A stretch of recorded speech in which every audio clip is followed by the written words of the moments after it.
So welcome everybody to our second Saturday poetry reading. Those of you who don't know me, my name is Dan Kerr, and I have the privilege of being your host for, not your host, your moderator for today's program. The program is hosted every month by our Poet Laureate of Suffolk County, Dr. Richard Bronson. And we do start, or try to start promptly at 11 o'clock. I hope I wasn't rude there and cutting off interesting conversation, but we do try to start on time.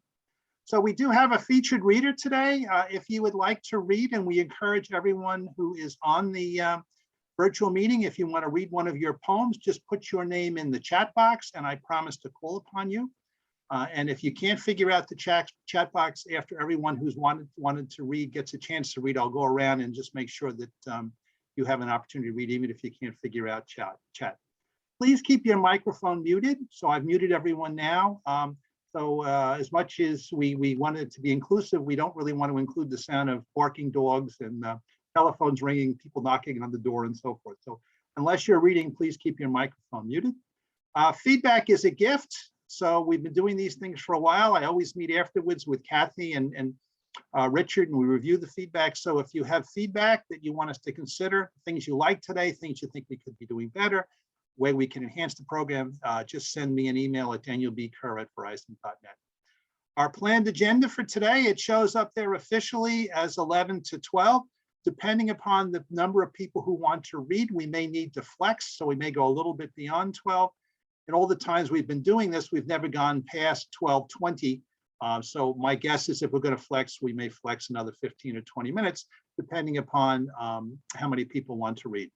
So after I get us settled, I'll turn it over to our Poet Laureate, Richard. He will introduce the featured poet.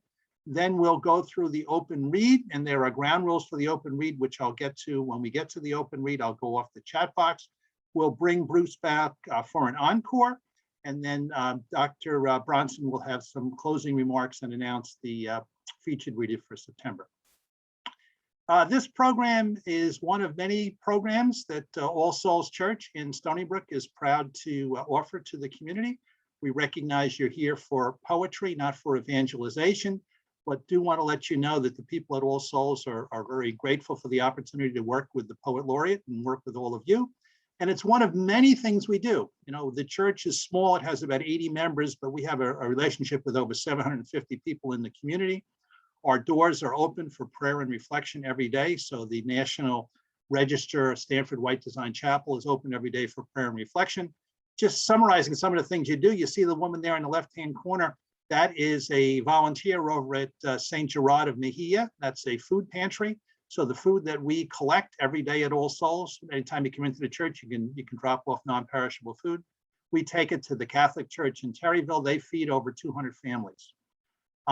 Lower left-hand corner, in normal times, we do concerts at the church called Second Saturdays. People always ask, called Saturdays at 6. People always ask, what time are those concerts? It's Saturdays at 6. We had postponed the concerts because of COVID, but I'm proud to announce that we're bringing back the concerts. The first concert will be on September 11th, and it'll be Tom Manuel and a group called Gospel Road from the Jazz Loft. We also lower the one in the middle there. We do Gregorian Chants once a month. Kathy Donnelly has created that ministry. You come into the church, it's mystically lit. You hear the beautiful sound of the bunks and the sound of Tazé, the chants. We do that once a month. We do, you see those two, you see two Poet Laureates there, Robert Savino passing the twig to Barbara Southern when she became Poet Laureate. So we have been doing the poetry virtually since June. At some point, we'll come back into the church, either every month, maybe every other month, but for the time being, they are still virtual, but at some point we may consider coming back into church, and we do the programs monthly. Lower right-hand corner, you say, hey, that's Adam Fisher. And that's Adam Fisher. We know he's a poet. He's also a rabbi, and he's one of the people we do an interfaith morning prayer service every Tuesday morning at 8 o'clock. And we bring in various clergy, and it was wonderful to have him read from the book of Ezekiel and preach. And he was one of the few times it was a homily that included the works of Carl Sandburg. Also, going to the upper right-hand corner, we do a interdenominational rosary every Wednesday. That's every Wednesday of the week. Some people think, a lot of people think only Roman Catholics do rosary. That's not true. Anglicans do rosary. Greek Orthodox do rosary. The Hindus have their own rosary, Native American Muslims and so forth. So we do an interdenominational rosary, and that's every week. And then the gentleman there with the drum, that is our Native American drummer. We also do Native American drumming once a month as well at the rectory. That's Rick Stadler.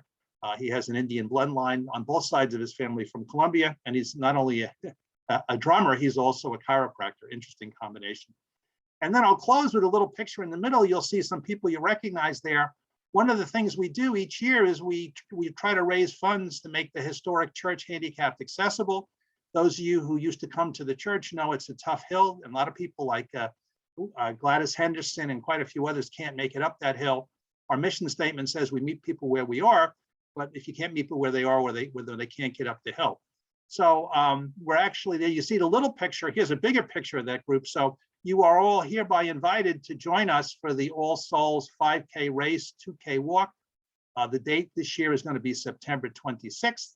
Purpose is to raise funds to make the church accessible. And you'll notice there is a group each year called the Live Poets Society. So far, they've all been walkers. Maybe at some point, some of you might want to run as well.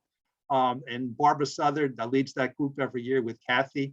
And you can actually walk or run with the poets. If you're interested in that, you can register online at active.com, or you can follow up with me for more details.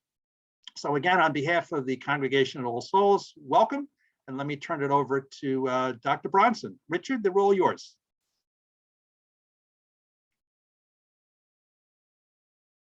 Richard, you have to turn on your mic. Right now. Thank you, Dan. Well, it's such a pleasure to be here. You always look forward to the second Saturday gatherings. And I'm looking forward to the time when we can meet in person once again at the chapel. I'm hoping it's not that far away. So today I've chosen to read a poem by the Polish poet Wisława Szymborska. She won the 1996 Nobel Prize in Literature. And we read this during our flash poetry for the LIPC. The end and the beginning. After each war, someone has to clean up. Things won't straighten themselves up after all. Someone has to push the rubble to the side of the road so the corpse-filled wagons can pass. Someone has to get mired in scum and ashes, sofa springs, splintered glass, and bloody rags. Someone has to drag in a girder to prop up a wall. Someone has to glaze a window, rehang a door. Photogenic it's not. It takes years. All the cameras have left for another war. We'll need the bridges back and new railway stations. Sleeves will go ragged from rolling them up. Someone, broom in hand, still recalls the way it was. Someone else listens and nods with an unsevered head. But always there are those nearby, starting to mill around, who will find it dull. From out of the bushes, sometimes someone still unearths rusted out arguments and carries them to the garbage pile. Those who knew what was going on here must make way for those who know little and less than little, and finally as little as nothing. In the grass there's overgrown causes and effects. Someone must be stretched out, blade of grass in his mouth, gazing at the clouds. Well, we have a wonderful poet with us this morning, and it's a pleasure for me to introduce Bruce Johnson. So Bruce is a lifelong Long Island resident, recently retired. He was a caseworker in the Suffolk County Adult and Child Protective Services. Previously worked in various jobs, including a carpenter, computer programmer, construction manager, adjunct English professor, butcher, banker, and restaurant owner-operator.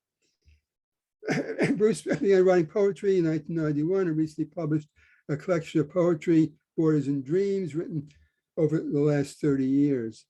And in 1992, quite a while ago, Bruce co-founded with George Wallace the Huntington Poets Cafe in the Barn. Makes his home in Northport with his patient and beautiful wife, Isabella, who I attest to. On a personal note, Bruce is an active participant in the LIPC's Thursday evening workshop. And I'd like to say that he is also an insightful editor, which goes along with being a master poet. Bruce, look forward to hearing your poems. Thanks for being here. Well, thank you, Richard, for that generous introduction. And thank you, Dan and Kathy, for facilitating this. All the poems I'm going to read today are from that collection that I had mentioned in my biography called Borderlands and Dreams. I'll show it here. And that's available on Amazon. A little self-promotion there. First poem I'm going to read is called Deeper in Memory. Some memories are deeper, secluded by time, the overgrown haunts of childhood left behind. If one could see them, they would look like scars on skin, patches toughened by the imperfect process of healing. We stroke the scars to feel the curious roughness that reminds us these injuries are not fatal.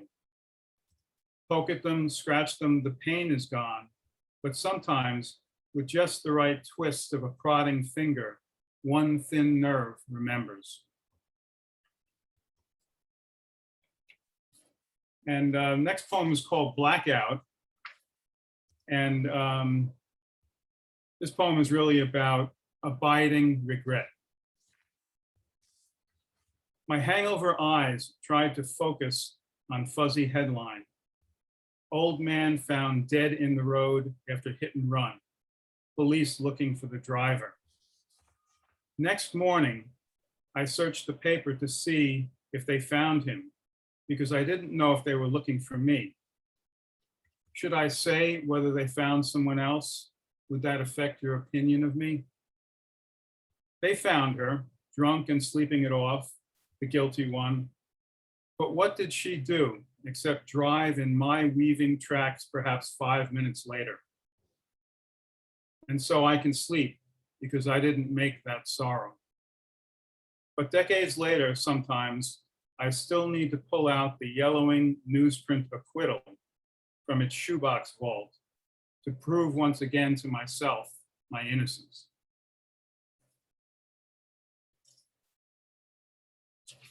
So I'm not a hunter, but I did go hunting once, and this is called Indian Lake.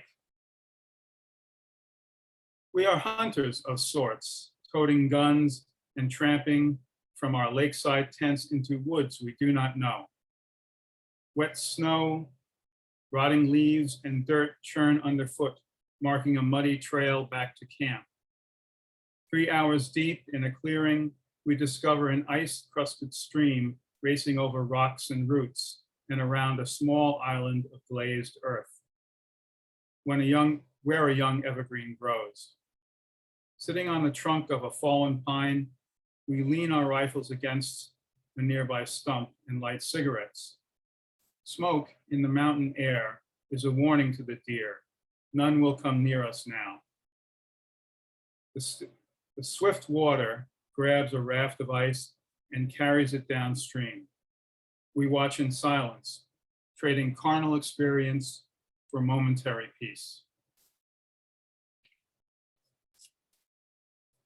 So, thank you. My wife's a piano teacher and performer.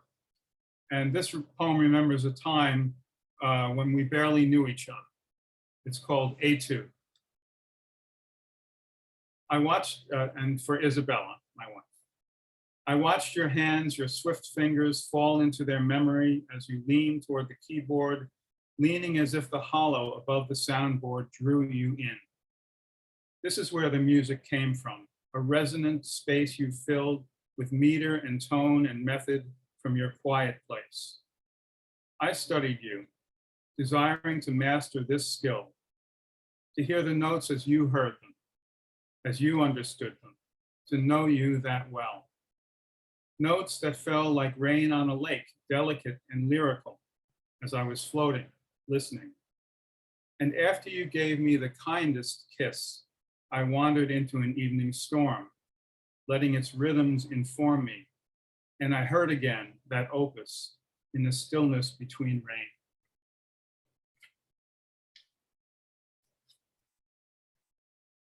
rain. The luxury of telling. I never told you what it meant, the two of us close. The luxury of telling you anything, your hands replying.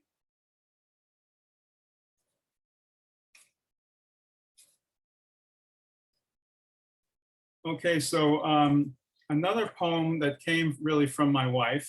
My wife told me a story of her encounter with a squirrel. So of course I had to make it a poem. It's called Good Intentions. Something in the attic was making an ungodly din. So we looked and found the clawings of a young squirrel.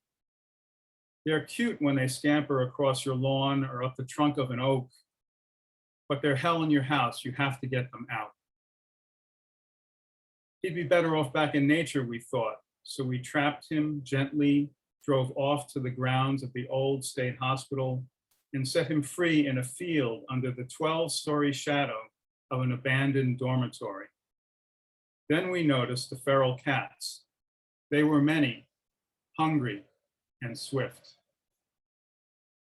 So just as a little note, that was at Kings Park State Hospital, which is no longer really open. There's a state park there, but it was a spooky looking place. Those 12-story buildings, you know, foreboding, I would say. So as Richard had mentioned, I've been going to the LIPC workshop on Thursday nights off and on for 30 years. And after the meeting, we used to always go to a diner, which was located just down the block. It's no longer there. And this poem is a kind of an ode to that diner. It's called My Favorite Diner. The manager is watching. He wants these booths filled with well-dressed big spenders. His goal is $20 per head per hour. And here we sit in our thrift store threads, deep into the after-movie rush, drinking bottomless cups of coffee, talking politics and poetry, laughing too loud. We ask the waiter for more milk. The pitcher arrives with an onion floating in it and ketchup smeared on the side. Phil and Steve develop a conspiracy theory concerning the milk, and I don't doubt them. But I defend this place for the corn muffins toasted on the grill with butter and jam, and I quietly munch, ignoring the waiter's frown, only slightly concerned that when the money for the bill is collected, there will not be enough for a tip.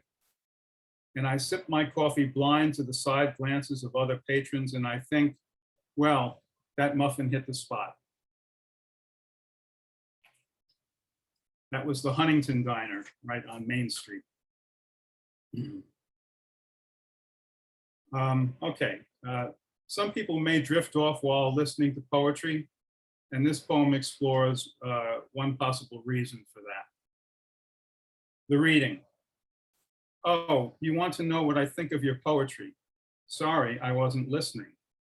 But I was wondering if it would be possible to get your friend into bed. No, not her, the one on your left.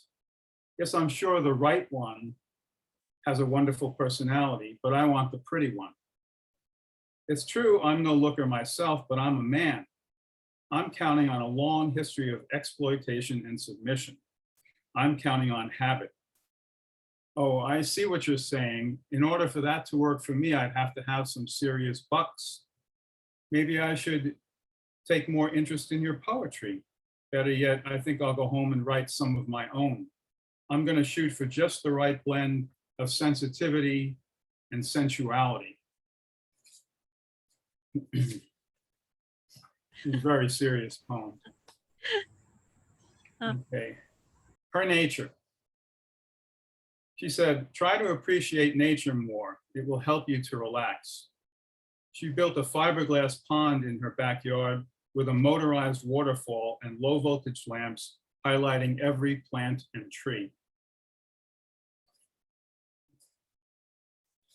And I taught freshman comp at Suffolk Community College for a few semesters and came across this particular creature on campus quite often. It's called the sophomore, or he's called the sophomore.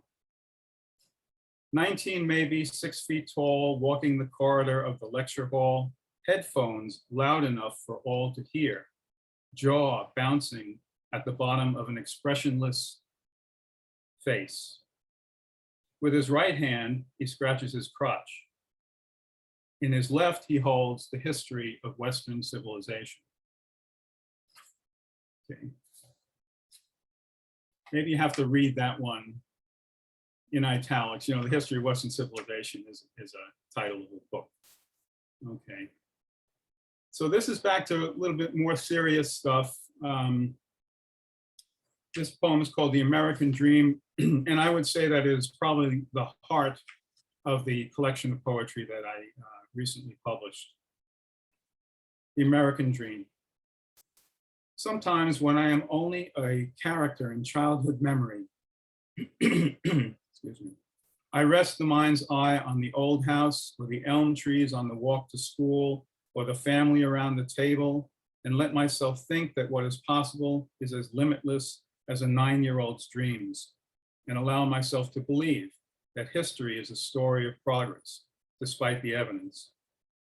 Amid these restless parkways, my ambitions rose and fell to the sway of rock and roll radio and television theme music, just as surely as my father's had in the years before the Depression, before his journey across the English Channel through the farmlands of France and into those dark camps. And then what dreams? He returned to his small town, then a terminus for white flight, a blight born of unpurged sin, and there potato farms became 3-bedroom hopes in the same way that prairies became homesteads and homestead subdivisions. Destiny manifest in strip malls and parking lots. Horace Greeley advised, go west. He might have added, and treat your neighbors with respect. A thought surely not in the minds of those who, from train windows, shot buffalo by the thousands for sport, or perhaps to starve the peoples of the plains. Participatory genocide. Sometimes when I consider what we are willing to do to satisfy our dreams, I pray for insomnia. Often I daydream of a post-adolescent America, one no longer obsessed with boundless growth and wealth, one possessed of reverence, gratitude, stewardship, of desire for justice despite the cost. And I wonder what will wake us.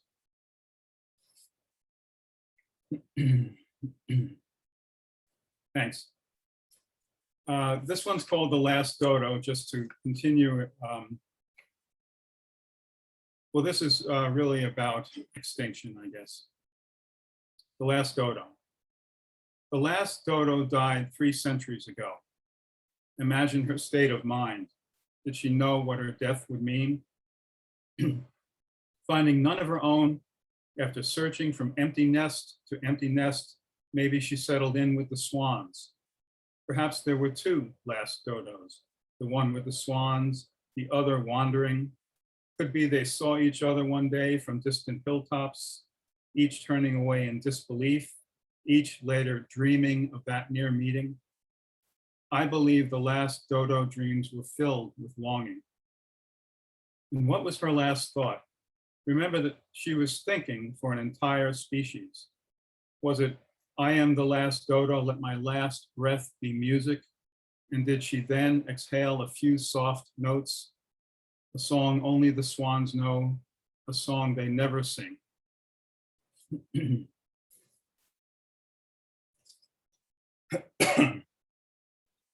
Little bit of a frog in my throat.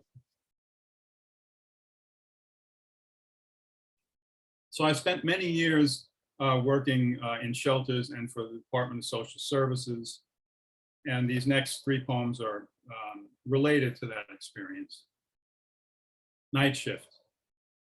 On this windless day, Midtown smells like a gas station bathroom. And here lies one source, a torn sleeping bag filled with a worn man.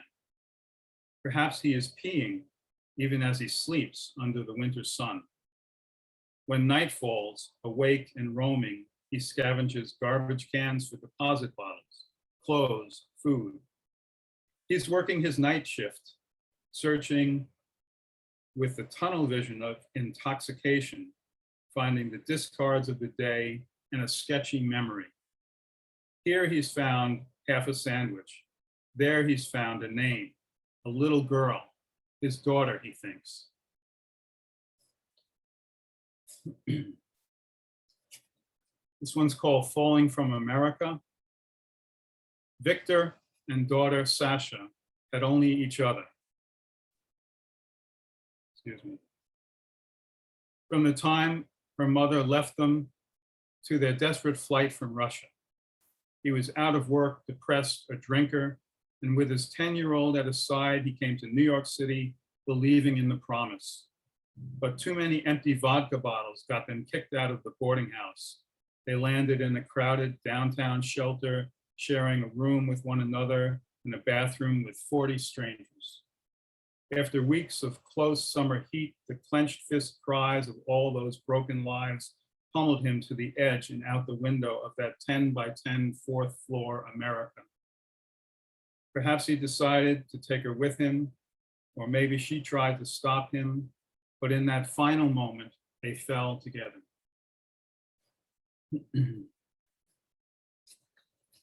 And at the shelter where I worked many, many years ago, probably 30 years ago, when I started working there, it wasn't all dismal. This poem is an observation that's a little cheerier. It's called How to Eat a Bowl of Cheerios. First, allow the milk and oats to soak in the bowl for 6 to 8 minutes while you fidget and annoy your mother. Then cram as much of the mush into your mouth as you can. A spoon is okay, but it's better to use your fingers. Chew with your mouth open so the milky pulp flows over your lower lip with each pump of your jaw. Do not lean over the table. Let the streams fall to your chest onto the clean shirt mom gave you for school today. Do not let her see the milky mess. Go to school that way. Give the teacher a good impression of your mom. When you get home, stuff the shirt into the drawer with your clean clothes for discovery later. And the following few poems are nature poems, and it's really about relating to nature and others. Above the Sound at Lloyd Neck. In this fog, we could be walking anywhere. Only the taste of salt in the wind and the hush of small waves on the rocky shore tell us we are nearing the cliffs above the Sound. We step carefully and peer through the warm, white air, watching the ground for the place where it falls off. Then sitting at the edge, dangling our feet, we talk in simple phrases, as if just now learning speech. And we reach for each other without the prejudice of vision. We are not who we were, nor who we will be.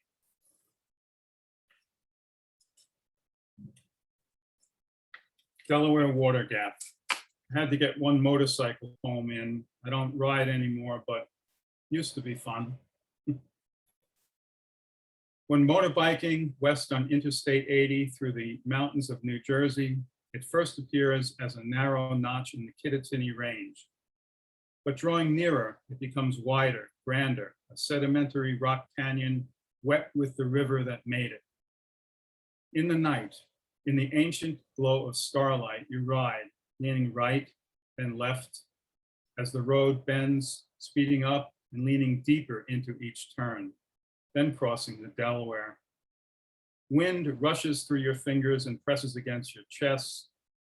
The farther you drive, the higher those dark walls rise as a full moon disappears behind the northern ridge. You are nearly to the other side, to the round-topped pine-crested Poconos. And all the time, the river carves a deepening creation.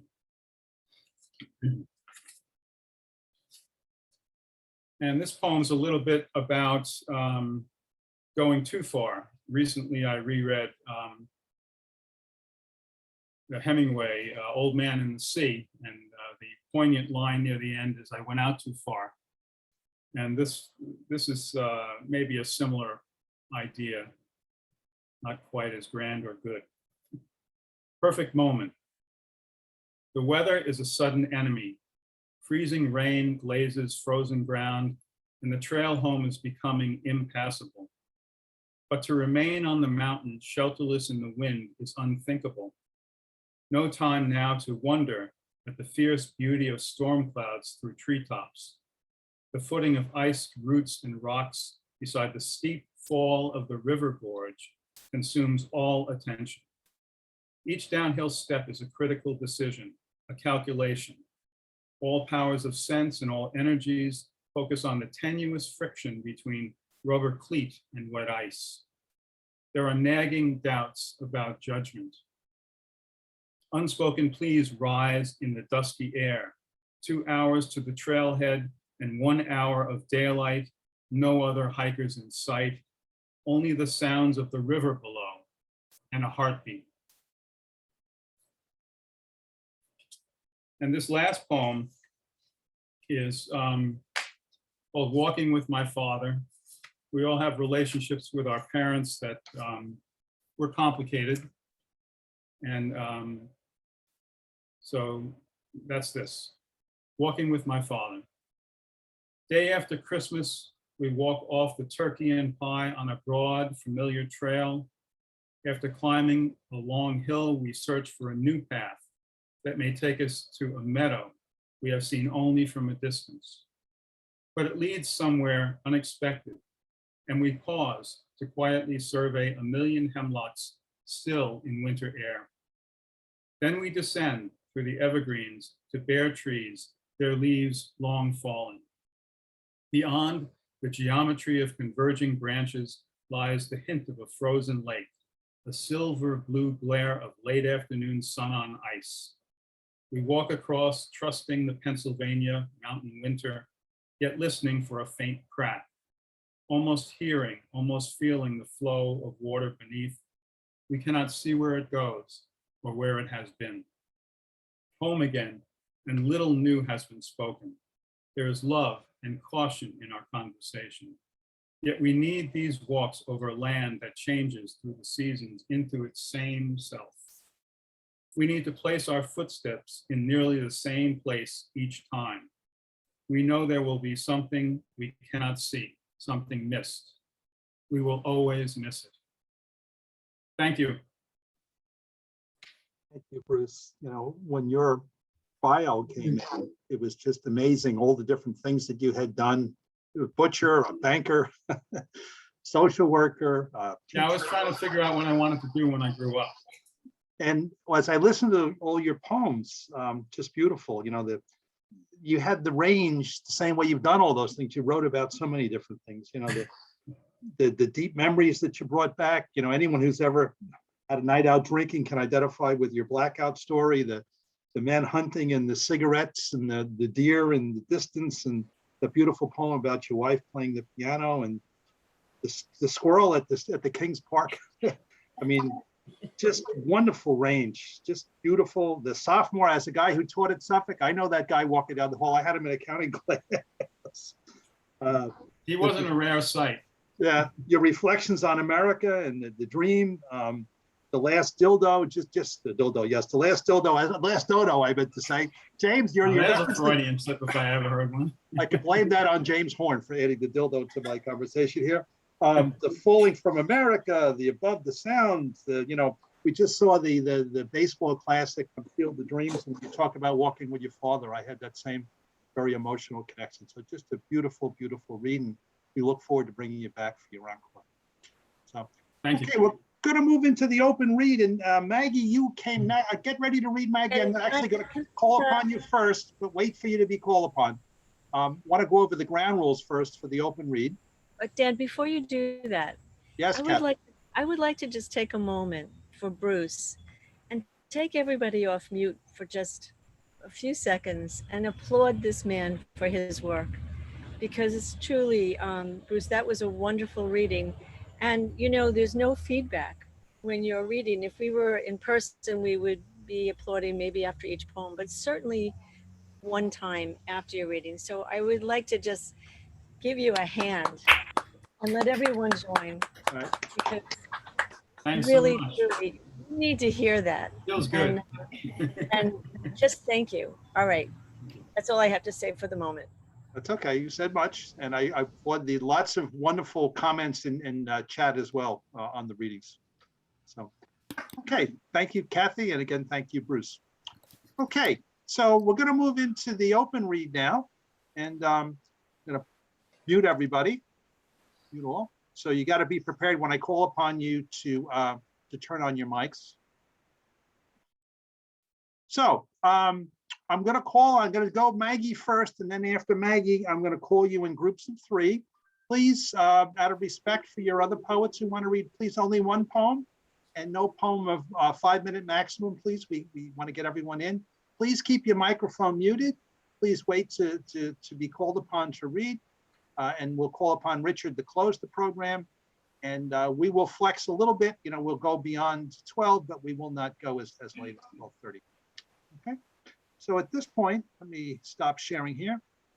And Maggie, you're up first. You've got to turn on your mic, and then Maggie, you'll have the floor.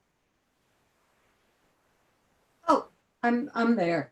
Thank you. I appreciate your allowing me to go first. That was wonderful, Bruce. It was just great to hear you. And I just want to share with you all that the reason I have to leave early is because I have to see about this 10-foot cast on my arm. You may all give a moan of sympathy, and that's that. My poem is called Ode to Vaseline. Oh, ubiquitous inhabitor of medicine cabinets, jar of true goop, mother of 1,000 moisturizers, cheap imitators of your grease, wax, efficiency. The builder's cracked hands, the housewife's jagged cuticles, the nose, red as fire from winter's inevitable head cold. You ease the key into the unyielding lock. You release the finger from the recalcitrant ring. How many stubborn jar lids have finally surrendered to your ministrations? Prior to Botox, you kept complexions childlike, for no lines could make it through that Crisco-like salve.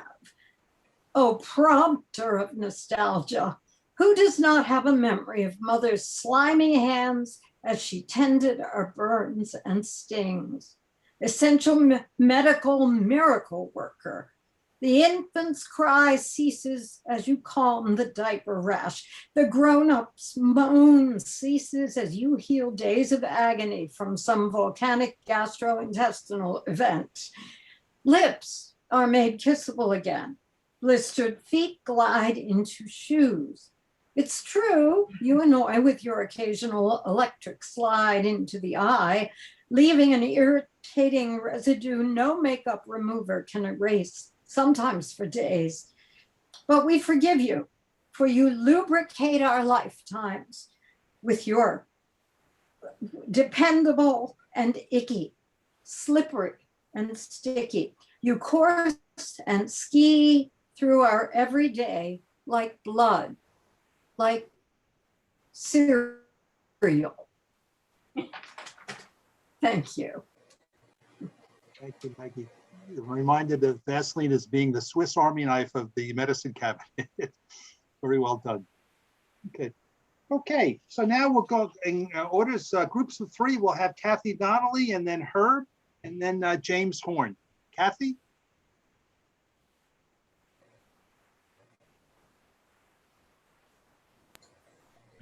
Okay. So I wrote a poem a while back called August Days, and since it's August, it seemed appropriate. August days. The days grow shorter now. It's only August, too soon to be reminded of winter's darkness. Old wooden fences in Nessaquogue, left behind from a century or 2 ago, when dirt roads had hand-painted signs and neighbors were familiar. Bend and bow, keep nothing on either side. Sparrows in large flocks covet a grassy field. A pony flicks its black tail at Waterford stables on Brandlebrink Road. They don't mind each other. Soft wind makes all things quiet. Weeping willows drape long hair over small pines that hover over a sassafras hedge. The sun dims its light so much earlier in the evening now. Shades of green turn to gray. All of this will still be here in brighter hours of the day, even when I am not. Makes me want to carve my name into something. Thank you, Kathy. Well done. Beautiful reflections on August. Herb, over to you. Okay, you can hear me all right? Loud and clear. Very good. This poem I wrote August 14, 1973, 48 years ago. And an allusion to Selene, the Greek goddess of the full moon. Extreme dream. The splendid setting summer sun has flecked the few blue clouds with red. A wondrous evening is begun. I watch wild rainbow colors red. From out a field, a cowbell peals. East, all is purpling slowly, while ease soothingly surrounds and seals each living thing it can beguile. Nearby, a twilight glazed brook bubble laughs, tumbling over mossy stone. It sparks without a trace of trouble. Its careless joy is not alone. Summer casts some soft spell of hers. From trees, birds pollinate the songs of sirens chanting to their lovers, and lavender lilacs in throngs spill scents enticing rhapsodic passions. I leave my seat by a mill to witness life that's exotic. I slowly climb a breathing hill. The impish wind with tickling hands makes oaks and elms sway with laughter. Romantic crickets form their bands. Their constant heartbeat rhythms stir large flocks of darkling, drowsy flowers to stretch, yawn wide, then close their buds. With weary steps on grassy towers, heads down, round cows now chew their cuds. My living here with nature breeds communion with myself and life, communion with my dreams and needs. I've left contemporary strife.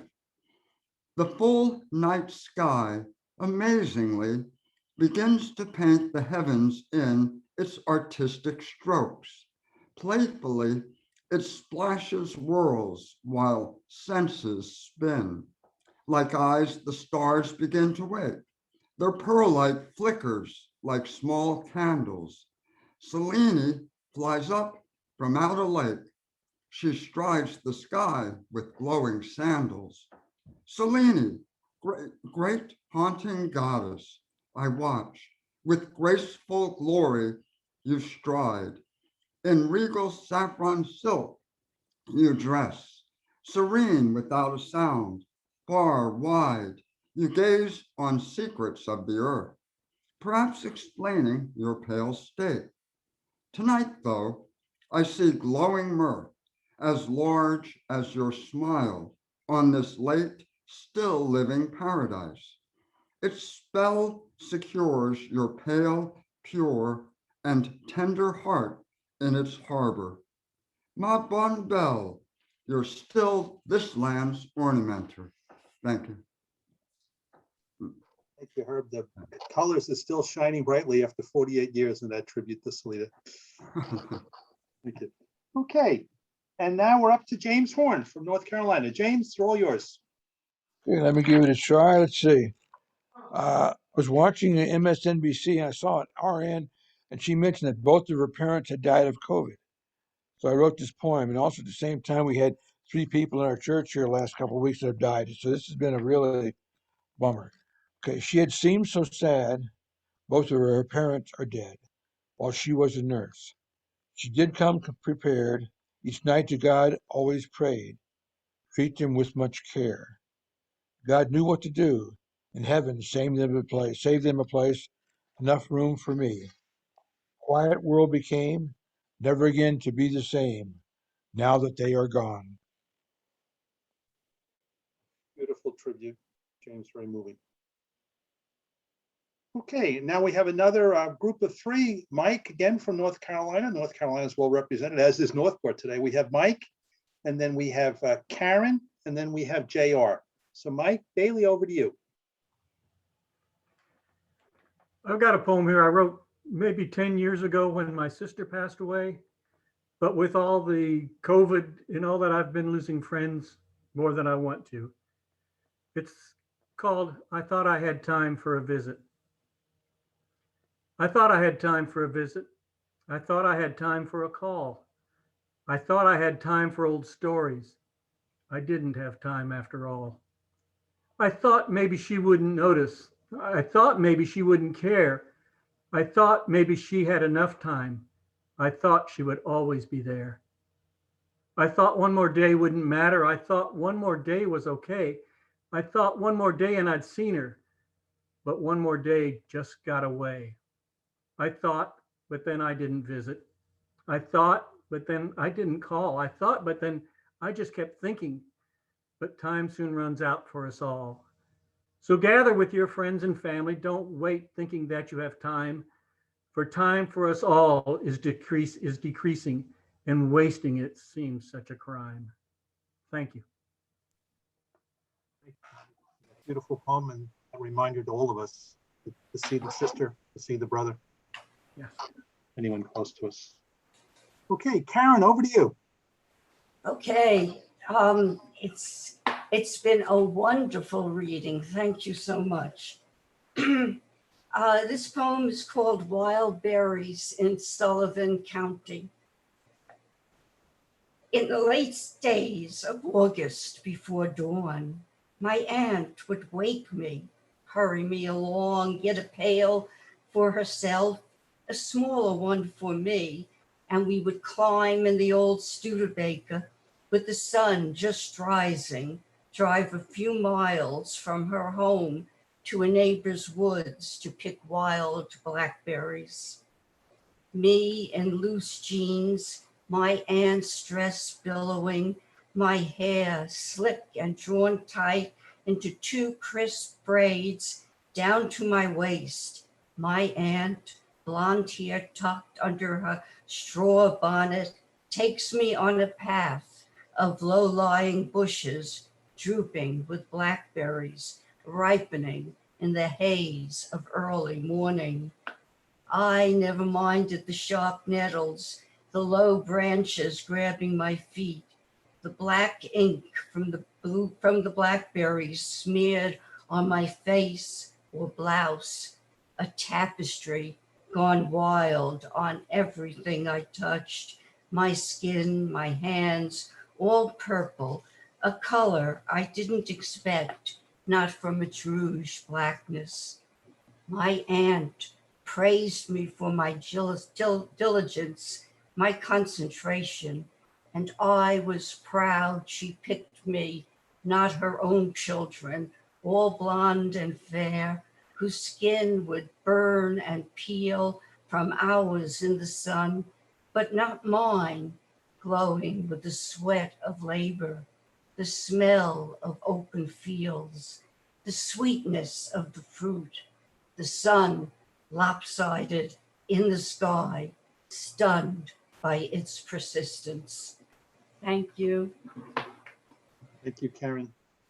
Captured so much in this reflection on the wild berries. Sounds like the name of a movie or a great name for a book as well. Okay, Judy, over to you. Judy, AKA JR.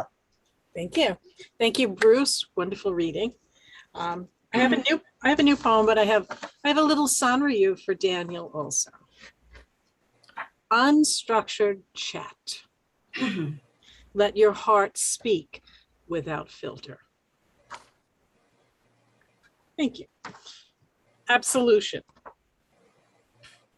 Forgive the driver you cut off on the LIE today. He's racing to the hospital. Forgive the bee that followed you inside your summer-cooled house.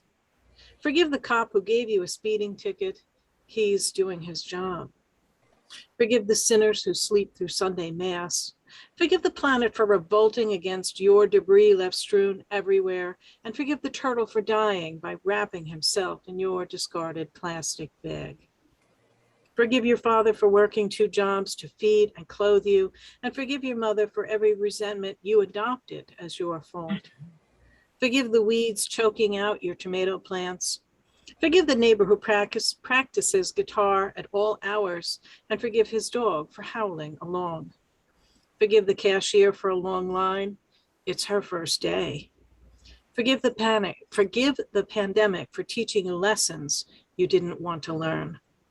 Forgive the dreams that never came true. Forgive the puppy who ate the shoe you left within his reach. Forgive and forget those insults you coddle like tumors in your heart. Forgive yourself for neglecting the rest of the world. Forgive God for giving you a conscience. Thank you. Thank you, Judy. That was great. Reminding us all of the importance of unstructured yakking and also the importance of forgiveness. Thank you so much. Okay, next group of 3, we have Linda, followed by Shu, followed by Dan. So Linda, over to you. Thank you so much. And Bruce, I can't tell you enough how much it was wonderful to hear a body of work like that. And it was just beautiful. So thank you very much. This is called Queen Anne's Lace. The bloom of Anne, who wove the most slender of threads into delicate laces. Her finger pricked, a single drop of blood fell crimson on center. Such elegance in the breeze, happy to grow wherever it may, this faux carrot fit for a queen. A queen of the cinema springs up independently like Hepburn, who berated any gardener for weeding. Quintessential Kate, young roots best for cooking, popular wildflower of brides, echoing the sleeves décolletage, just as elegant in the wake of the ceremony between my teeth on the floor of the bridal suite. Thank you. Thank you, Linda. Very well done. Okay, Shu, over to you. Hi, I have a short one. The title is Trees of Time. Time comes, time passes. Carved trees on the heart. The end. Thank you. Thank you. Shu, short but very powerful. Okay, next up is Dan, and that's me. So this is a tribute to my Uncle Fred, and it's called The Philosophy of Uncle Fred.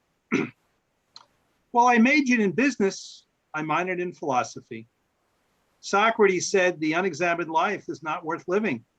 Plato described thinking as the talking of the soul with itself. And Descartes said, I think, therefore I am. Kierkegaard spoke of the leap of faith, while Thurber said it was better to know some of the questions than all of the answers. Long before my undergraduate classes at Southampton College, I was introduced to the philosophy of my Uncle Fred, who lived with my family many years in our home in Asheroken. He was from the Yogi Berra School of Philosophy, where Yogi opined, you can see a lot just by looking. Fred's philosophy of life had its roots in tragedy, the death of his parents, the Japanese attack on Pearl Harbor, that great Thanksgiving train wreck on the Long Island Railroad, the death of his dog Chubby, and the theft of his car. I think the last 2 were the most pivotal. He kept clippings of Chubby's fur in an envelope and told me they ought to bring back the death penalty for someone stealing someone's car. He said, they hung horse thieves years ago. I should be able to kick the guy to death who stole my car. In between watching Saturday Night Wrestling on TV, where have you gone, Bruno Sammartino? Taking me and my 4 brothers to Ranger games at Madison Square Garden and baseball games at Yankee Stadium, Fred would ask us all philosophical questions. What would you rather do? Die of the heat or the cold? Would you rather go through life as a dog or a person? A dog doesn't have to get up in the morning, shave or go to work, but a dog doesn't live long.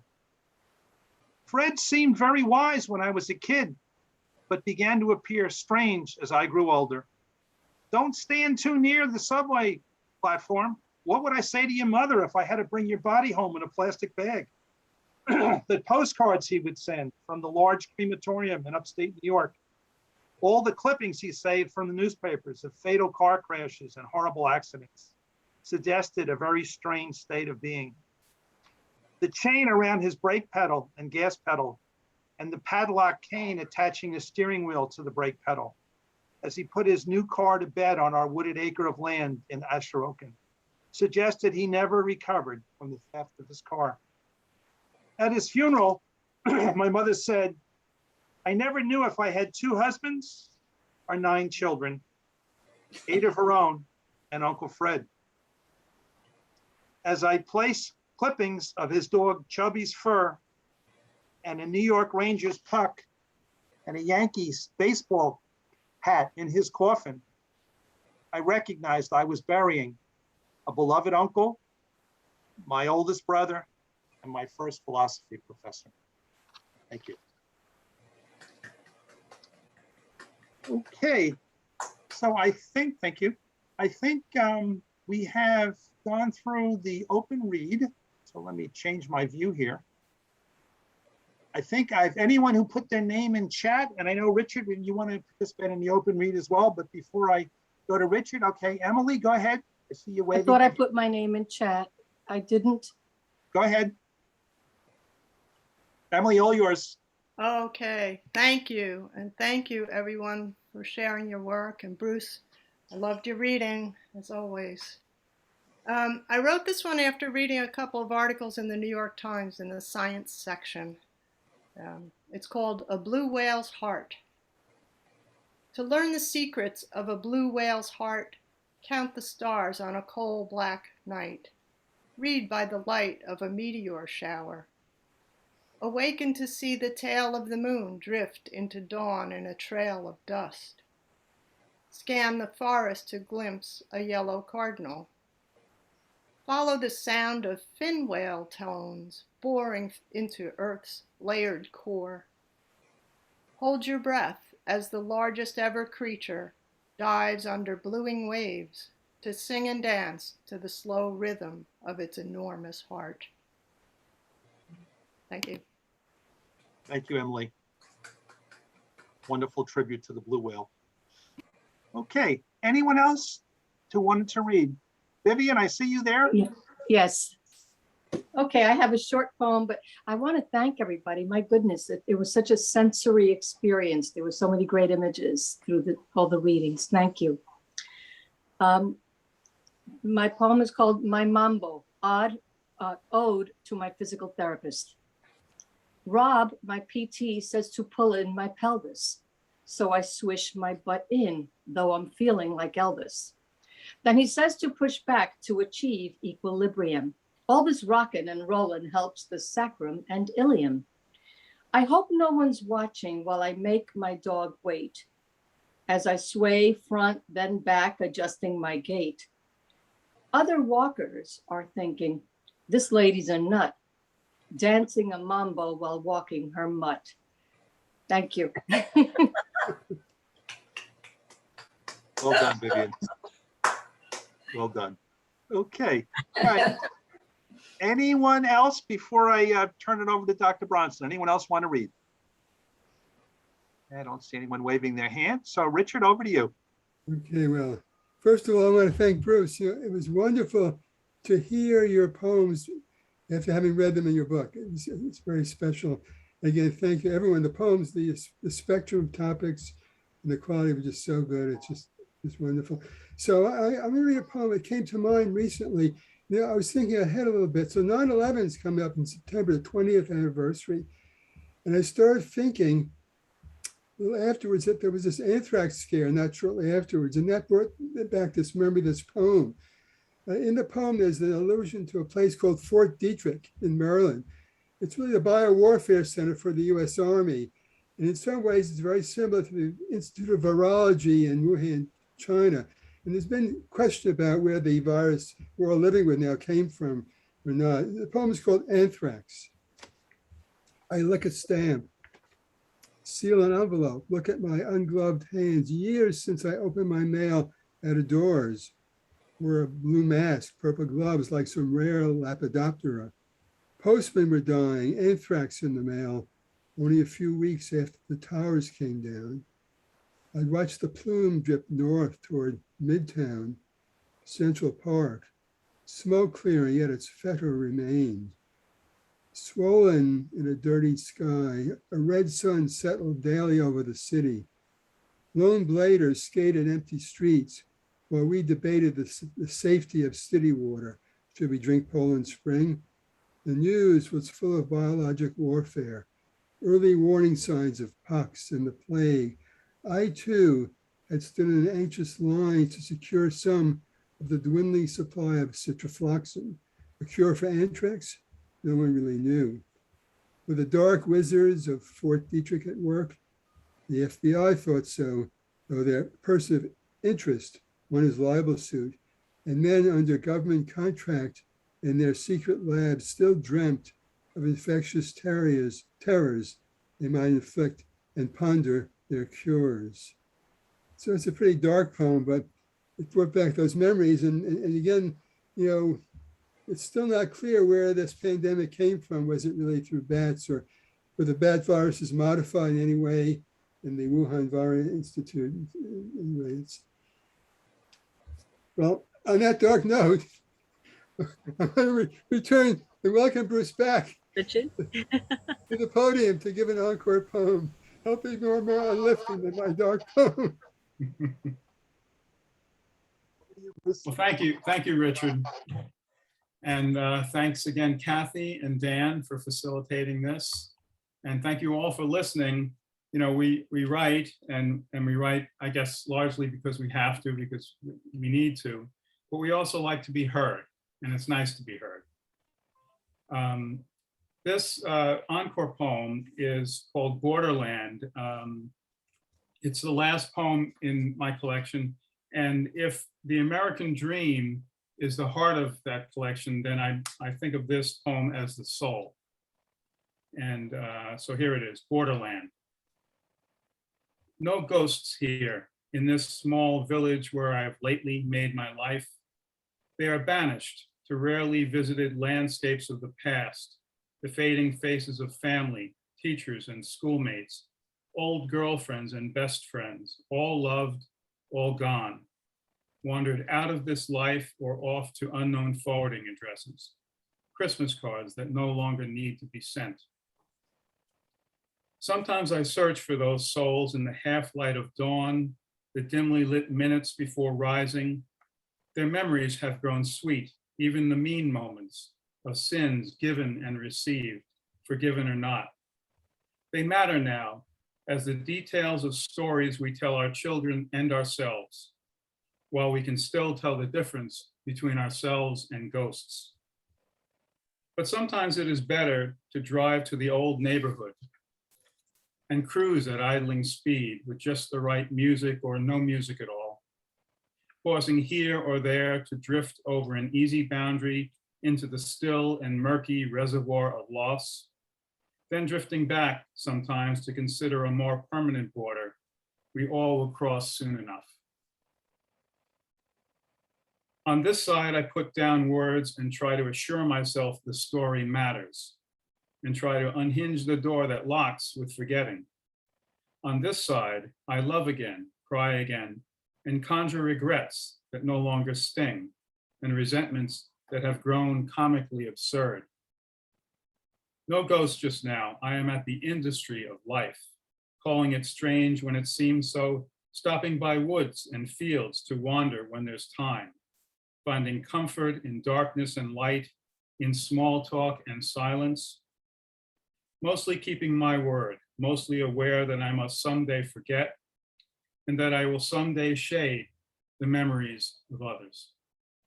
Thank you. Great encore. Thank you, Bruce. Thank you.